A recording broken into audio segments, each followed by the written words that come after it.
So let's take a look in this video at doing some weight mapping for use with the RHiggit Export Skeleton builder here. As was pointed out in the setup video, when these bones are generated, they will default to using the standard RHiggit weight map set.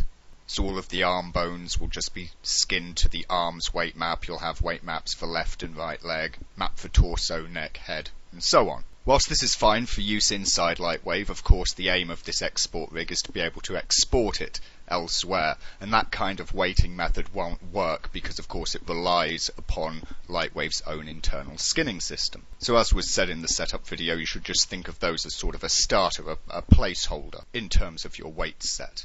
So how to go about creating the maps? Well, the first thing that you want to do is to select all of the bones which are part of the export skeleton, and in their properties you will want to make them use weight map only and turn on weight normalization. This makes them behave in Lightwave exactly as they will behave in another application or game engine and so on. Used with the standard set of weights, that's a complete mess, and this is the point where we need to get into setting up our more or less per bone weights. Now, depending on how many bones you've chosen to build in your export skeleton, that might be a lot of weights or it might be fewer, and the task of creating them all manually is understandably a bit daunting. There's a couple of semi-automated ways you can do it. First of all, you can take these bones and you can just reparent them off to the mesh, clear everything else out, and do an FBX export, then re-import it into Lightwave, and that will create a new copy of the object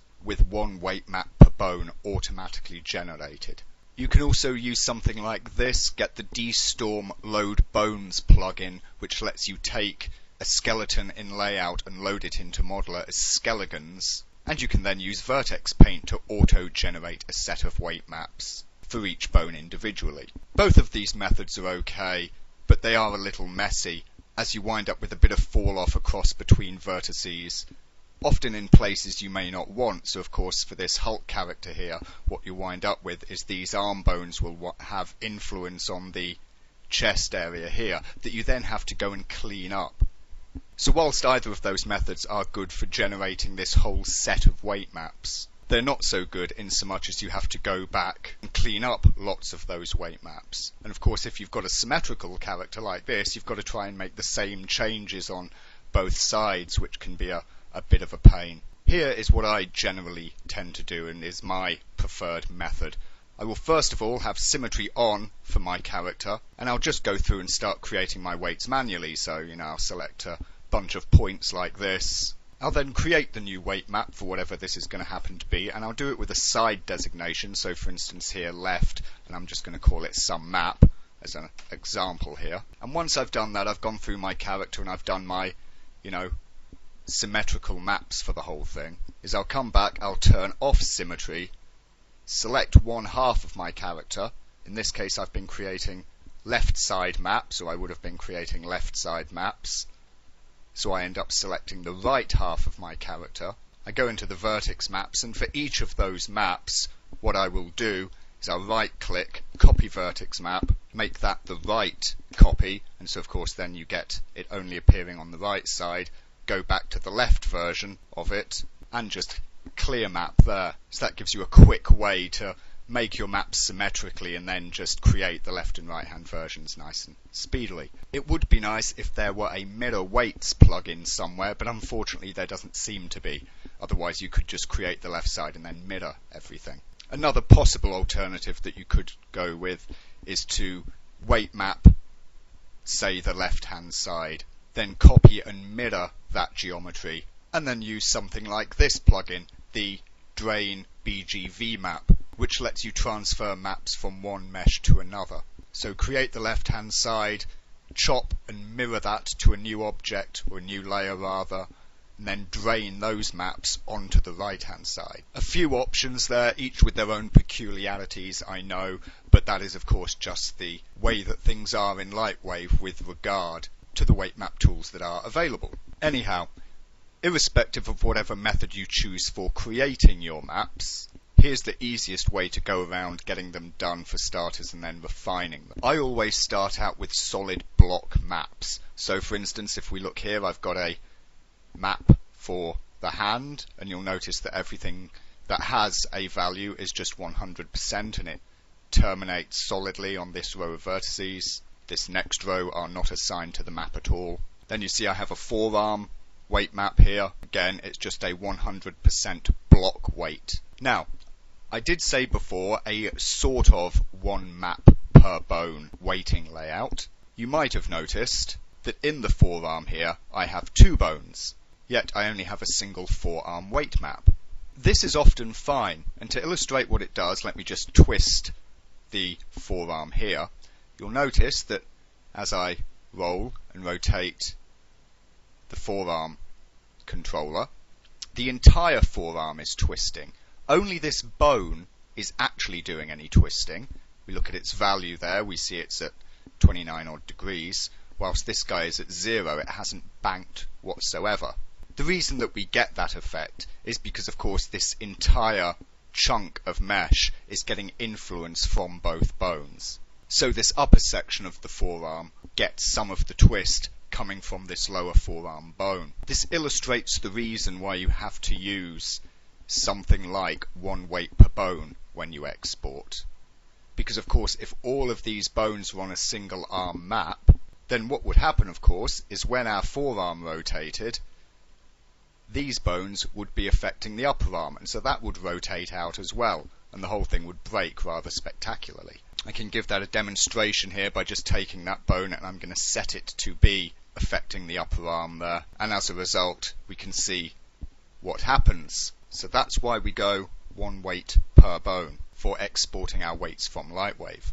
So really what you have to do at a minimum, as I said, sort of 1 weight per bone, really it has to be 1 weight per block.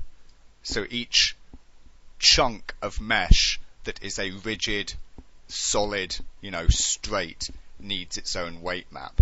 Maybe there can be multiple bones in it, and it will depend on how you're feeling as to the effect that you get, whether you're happy with it or not. You might decide that you definitely want the 2 weights for the forearm, but it's not necessary, because this forearm doesn't bend in the middle the way that the arm bends at the elbow. So whilst you get a bit of cheeky fall off in terms of the twist of the forearm by having it on a single weight map, you don't get the catastrophic fall off that you would have were the entire arm a single weight map. And you'll see that with a little bit of work, this non-1 weight per bone but 1 weight per block method can actually work very well for the vast majority of characters. And so we see that's what I've got here. So I've got the hand and the forearm as we've seen. I've got a block weight there for the upper arm. I have of course used the shoulder spacer deltoid bone in my rig, so I've created a single weight map there just for the deltoid area. But the spines that I've done here, one for the base spine, the spine 1 and the spine 2. I've used these muscle bones in this guy to help shape and deform his, chest and body there. So we can see that I've included weights for the pec and so on, of course. A block weight for the hips. Again on the legs, I've just got these block weights for the upper leg and the lower leg, foot and toes. All in all, quite straightforward. This is the point where you would normally start testing your deformations here in layout, seeing how things look. And to start with, you'll probably find them a little ugly. Notice here how the delt is collapsing into the upper arm. Of course, with the forearm, notice how it's just, fixedly bending there at the elbow. There's no kind of compensation, fall off, shaping at the joint. It's just blocked. And this, of course, is because we have just block 100% weights. For some areas, this may be okay. I mean, the shoulder isn't that bad. It could be a lot worse, and you might be happy enough with it. You might be happy enough with this pec action here, which isn't behaving too poorly, though not too perfectly either. This is normally the stage when you'll come in and start refining the weights. And the easiest way to do that is just with the weight blur tool. Depending on the area, iterations 1 or 2. I'm just going to try 2 here. That blends that out a bit. I'm going to get the upper arm here as well. Blur that out with the same amount there. Give a little blur on the deltoids there. And so that's just softening the edges of our maps and bleeding each map's influence into the area that is controlled by the next map. And when we have a peek at the change that makes we can see that it's, giving us a much nicer look there already. We see the intersection between the delt and the upper arm, for instance, or we can go and look at the elbow here. We can see that that's behaving better already. And a lot of the time, for an awful lot of characters, provided that your topology and geometry is good, this will give you something workable. You may, in the final analysis, need to come back and just tweak a bit here and there, maybe add a couple of little extra vertices in if there's one or two that are misbehaving, or even remove them from influence.